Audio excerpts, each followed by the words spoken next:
Welcome to round 3 of the Parenting Roundabout podcast for the week of March 28th. I'm Nicole Erdix, and I'm here with Catherine Lecco. Hello. And Terry Morrow. Hello. We're moms of teens and young adults, and when it comes to parenting, we've been there, done that, bought the t-shirt. But we're still waiting for that day when we'll reach the finish line and have no further need to lay down in a dark room with a wet rag over our eyes worrying about something or other. Wednesday is complaint day here on the Parenting Roundabout, and today we are complaining about YouTube. So more specifically about... Yeah, you got to narrow that down. Yeah. The use of YouTube at school. So there's an article by the Wall Street Journal that claims that YouTube is a huge classroom distraction. And while it was helpful for learning during COVID and online learning, teachers are still relying on it, according to parents, of course, and they shouldn't be because, you know, there are other methods of teaching. Am I getting that right? What is that your understanding of the article, Terry and Catherine? Yeah, I mean, sort of that it does have its place and there are some benefits to it, but it seems like, you know, maybe teachers are using it too much. Maybe kids are using it when they're not supposed to be. Yeah. But yet, you know, schools and teachers don't want to just ban it altogether because they do use it. You know, they do find use for it sometimes. So that seems to be sort of the conundrum that is facing some. Yeah, it's saying that kids are getting distracted by YouTube while they're on their Chromebooks, right. So she's wishing, this one particular teacher that was interviewed is wishing that her school had monitoring software so that the YouTube wouldn't pop up or it would be shut down or whatnot. But apparently there's just an all-out ban to not have YouTube used at all, which I totally do not agree with, of course. I think that, I think that it provides a nice variety to the lesson, honestly. I think it's, it's more interesting than a teacher half the time, most of the time. Well, one of the kids' attention. One of the teachers that's quoted in the story said something like, sometimes we really have to do cartwheels to get kids to pay attention, and YouTube can do those cartwheels for us. Yeah. Which is a good point. The other part of that is that the lessons are really long. The curriculum now, just the way it's designed, the lessons that are needed to teach that curriculum, these lessons are an hour long for kids that are in second grade. Oh my gosh. You've got to break that up, right? Right. You can't just do 30 minutes of direct teaching and 30 minutes of seat work. It's not going to happen. You need a variety, and YouTube, provides that audio visual experience that can add variety to a lesson and engage students.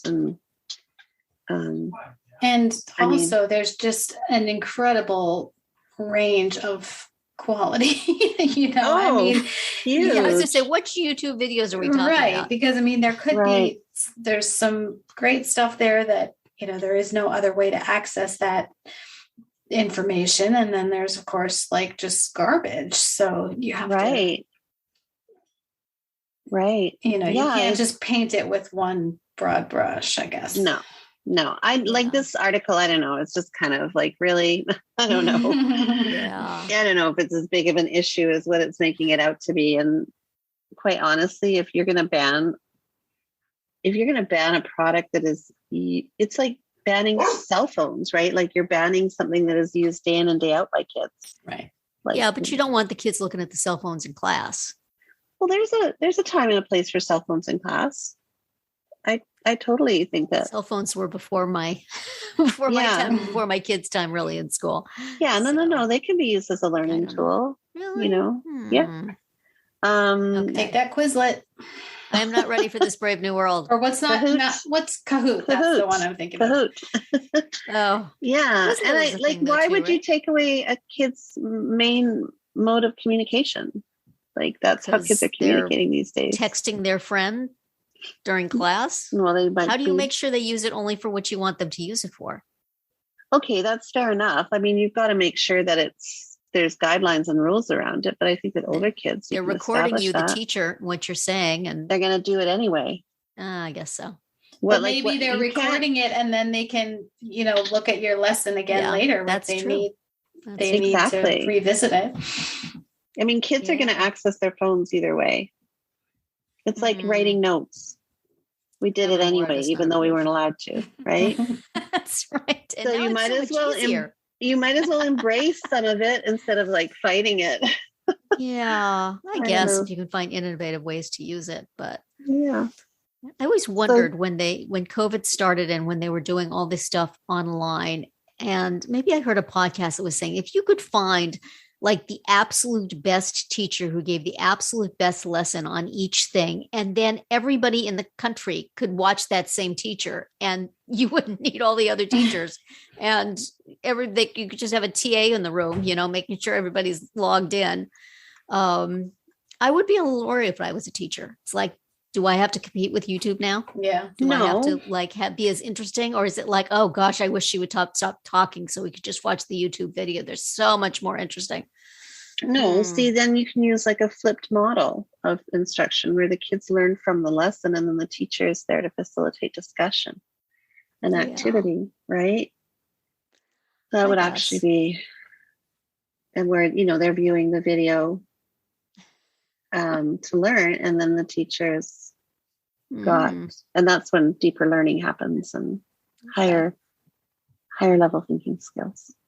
One hopes. You're not buying into this, are you? Oh, I don't know.